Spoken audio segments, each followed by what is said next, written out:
Hi everyone, it's Anne. Welcome to my channel, Annie's Abstract Art, where I do just that.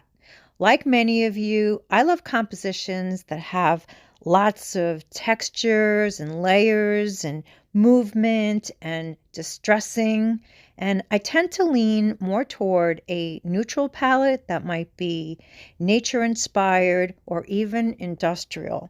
But for this piece, I thought that I would add some color, and I love the way it turned out. I can't wait to show you how I did it. The video will start now. Enjoy. So here I'm starting with a 6x6 sheet of watercolor paper that I cut from a larger piece and pre-gessoed so you can see all of the texture. And then I'm starting the composition with black oil pastel. And because it's like a crayon, it doesn't really smear.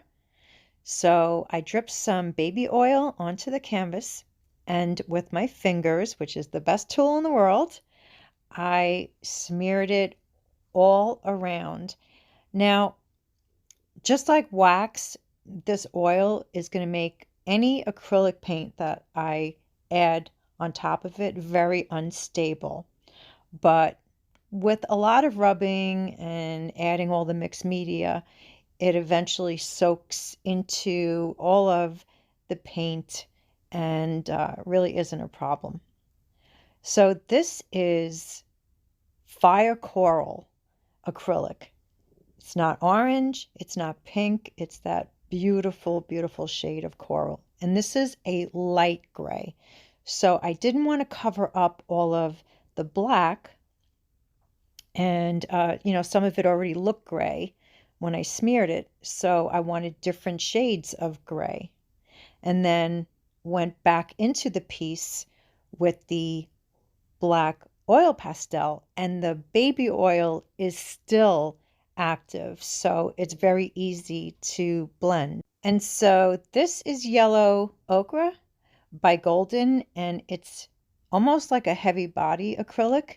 And the more I rubbed it, the canvas got very dry, and it actually started distressing the more I rubbed. So I took advantage of that.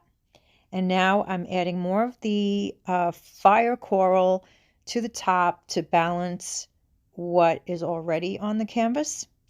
And now this is called Baby Pink. It's acrylic. It's a little bit on the thin side, and it's easy to smear and blend and swipe.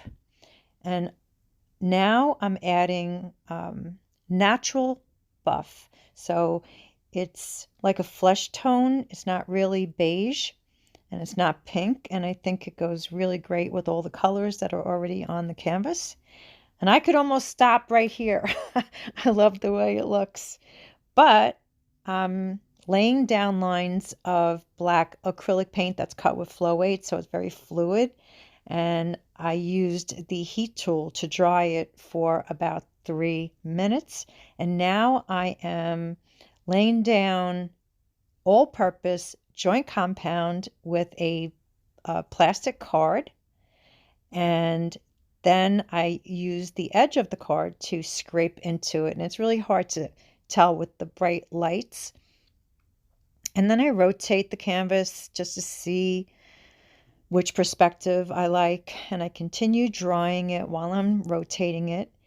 And now I am going over the black lines that I already dried with hot wax. It's the tealight candle wax.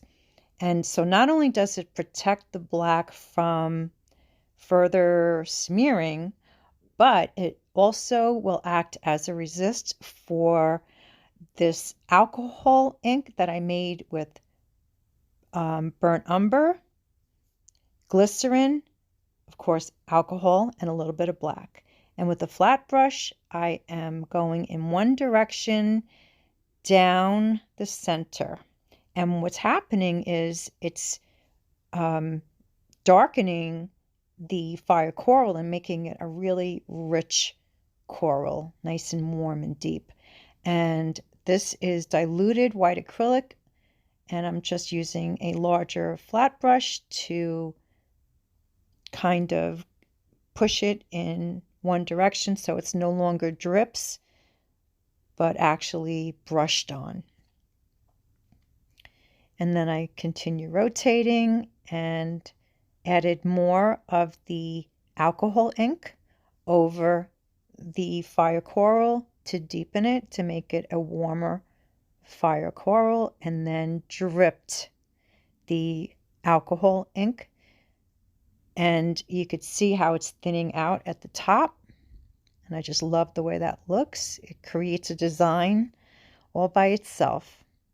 And now I'm adding some gray over the joint compound, and with a soft brush, I'm just leaving some of that white showing.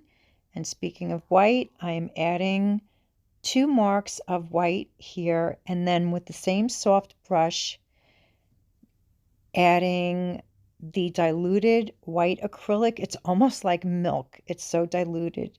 And I do the first pass, which involves a lot of brushwork. And then I go over it again, and it has almost like a frosty look to it, very misty. And then I do the same. I go over the gray. So I went over the white here with the gray, and then went over the gray with the white. And now I'm filling in all of the little nooks and crannies and crevices here in the center.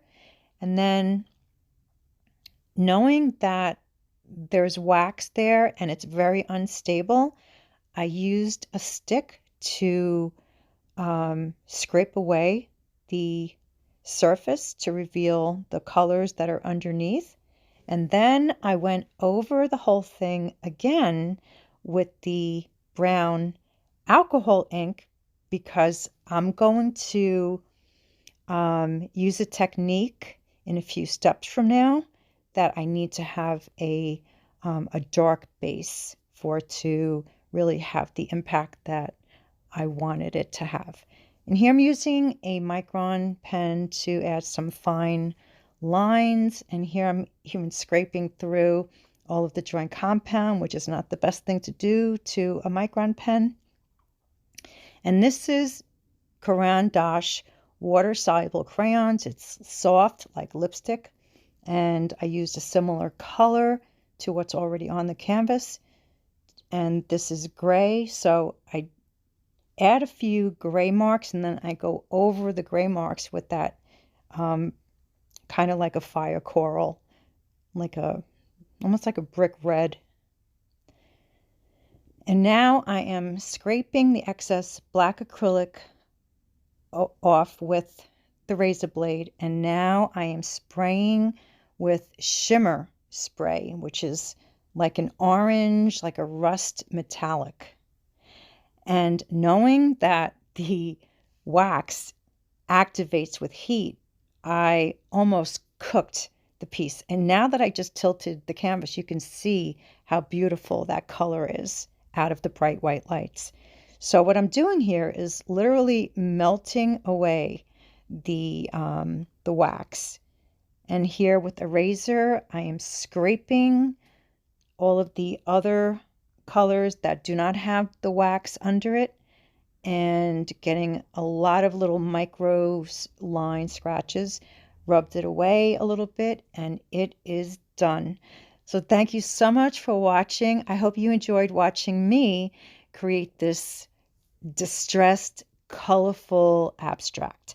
If you have any questions about my process or materials, which I've detailed below, leave a comment. I would love to hear from you. And if you're new to my channel and you haven't subscribed yet, I hope you will, because I upload weekly. Until the next video, take care. I'll see you soon.